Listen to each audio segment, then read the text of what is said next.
आप देख रहे हैं गौरी किरण। आदिवासी गोंडी समाज में मुख्य रूप से 3 संस्कार होते हैं: जन्म, विवाह और मृत्यु। राम रोहित शाह की माता राम सखी देवी का देहांत 15 अगस्त को हुआ था, जिनका मृत्यु संस्कार 28 अगस्त को उनके पैतृक गांव एकमा प्रखंड के नवादा में उनके आवास पर आदिवासी रीति रिवाज के अनुसार गोंडी आदिवासी संस्कृति प्रचारक दरोगा मरावी काशीनाथ पेंद्राम वलाल बिहारी के द्वारा संयुक्त रूप से संस्कार कराया गया। गोंडी आदिवासी संस्कृति में प्रकृति की सेवा की जाती है। उसी क्रम में महुआ और आम का पौधा लगाकर मृत्यु संस्कार को संपन्न किया गया। उसके पश्चात दरोगा मरावी गोंडी आदिवासी संस्कृति के महत्व पर प्रकाश डाला। दरोगा मरावी जी हमारे साथ हैं, जो आदिवासी का धर्म गुरु कह लीजिए या धर्म प्रचारक कह लीजिए या आदिवासी का जो कल्चर है, संस्कृति जो है, उसका प्रचार करता है।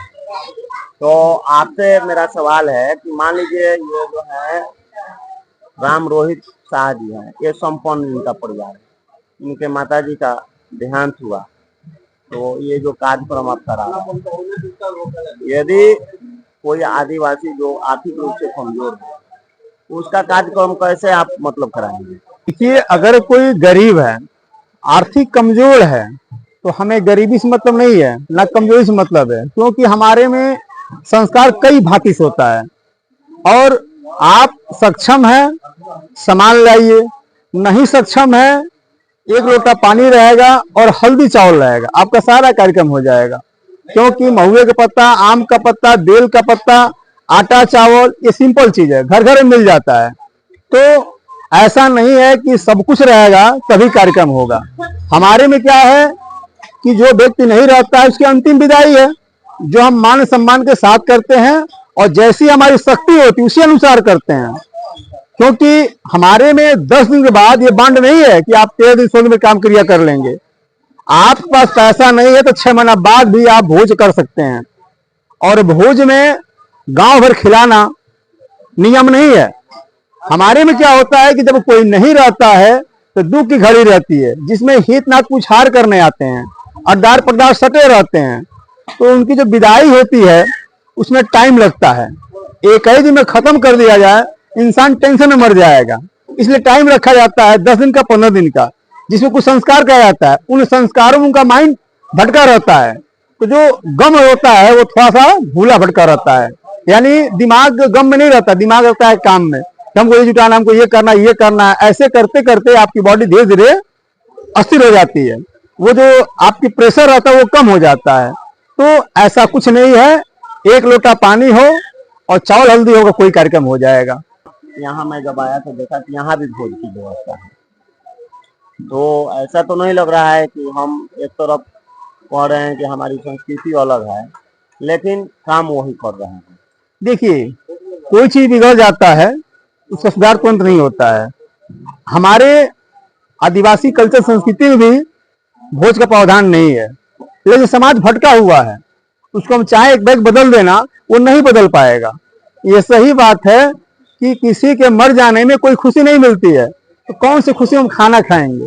लेकिन समाज स्वतंत्र है, अब जिसको खाना खिलाना अच्छा लगता है उसको हम रोक नहीं सकते हैं। लेकिन हमारे सिस्टम ये है कि जब कोई मर गया, जब नहीं है, तो उसके लिए सिर्फ उसके पटदार के लोग ही साथ में समर्पित रहते हैं। दुख कितना हो, पहाड़ हो, बिना कोई खाए रह सकता नहीं है। इस नाते यह कार्यक्रम में सिर्फ सम्मिलित होते हैं पटदार और रिश्तेदार, इसमें और कोई सम्मिलित नहीं होता है, जिसमें हमारे सिर्फ खिचड़ी बनती है और कुछ बनता नहीं है। लेकिन आपकी सोच और आपकी क्षमता हम नहीं रोक पाएंगे। नहीं तो आप तो धर्म गुरु है, मान लीजिए संस्कृति को प्रचार प्रसार कर रहे हैं, तो आप उसको नहीं बदलिएगा तो कौन बदलेगा? नहीं, मैं तो प्रेशर देता हूं कि भैया इसमें आप लोग बड़ा खर्च न करें, समानता का भाव रखें। एक गरीब है, जैसे उसके यहाँ होता है वैसे एक अमीर क्या भी हो, ये हम प्रचार करते हैं। ये लोग से कहते हैं ये भी दिन आएगा कि हमारे सिस्टम में समानता आएगी, लेकिन समय लगेगा। अभी हम इससे बहुत दूर हैं। एक तरह से कहा जाए कि हमारी शुरुआत की कड़ी है ये, तो जब समय आएगा धीरे धीरे परिवर्तन हो रहा है। हमने बहुत कुछ छोड़ दिया, जैसे मरने के नाम पे 10,000 का बर्तन, 5 कुंटल राशन और कई हजार की साड़ी कपड़ा देते थे, सब बंद कर दिए हम। तो हम कहीं ना कहीं बदलाव कर रहे हैं, ऐसा नहीं है। आज हमने जो कार्यक्रम कराया, ना कोई खटिया, ना कोई मछिया, ना कोई बर्तन, ना कोई सामान, वो सही या गलत हो, लेकिन पैसे से खर्च होता था ना, हमने उस खर्च को रोका। तो कहीं ना कहीं परिवर्तन कर रहे हैं, और जो मानवता का, इंसानियत का सही स्वरूप है, हम उसमें जा रहे हैं, और वही हमारी असली व्यवस्था है। लेकिन अचानक परिवर्तन नहीं कर सकते हैं, क्योंकि हमको समाज के बीच रहना है। एक एक बैल परिवर्तन करेंगे, हमसे समाज दूरी बना लेगा, तो हम अकेले कैसे रहेंगे? तो ये परिवर्तन धीरे धीरे होगा, और हमारे दोनों वैध है, मिल्क का भोज और मिल्क के नाम पे खर्च, दोनों पे रोक है, लेकिन परिवर्तन समय के साथ होगा।